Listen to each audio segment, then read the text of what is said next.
एक समय की बात है, ऋषि मुनि घने जंगल में तपस्या कर रहे थे। वह जंगल बहुत विशाल था और वहाँ पर कई प्रकार के पेड़ पौधे और जीव जंतु रहते थे। तभी वहाँ से एक शेर गुजर रहा था, जो अपनी भूख को शांत करने के लिए शिकार की तलाश में था। शेर ने ऋषि मुनि को देखा और उन्हें अपना शिकार बनाने की सोची। लेकिन जब शेर ऋषि मुनि के पास आया, तो उसने देखा कि वे गहरी समाधि में लीन हैं।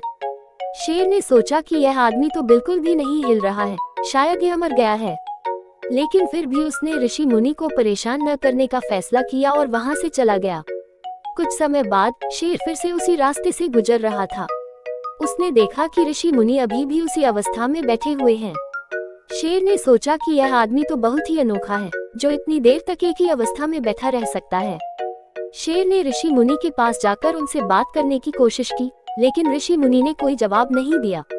ऋषि मुनि की तपस्या पूरी होने के बाद उन्होंने अपनी आंखें खोली और शेर को देखा।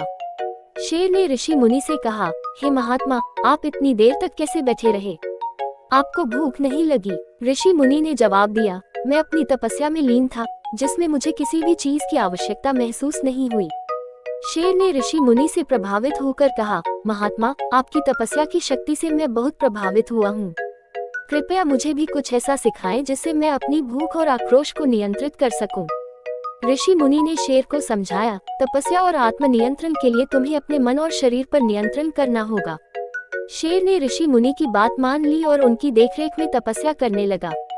धीरे धीरे शेर ने अपनी भूख और आक्रोश पर नियंत्रण करना सीख लिया और वह जंगल का एक जिम्मेदार और शांतिप्रिय निवासी बन गया।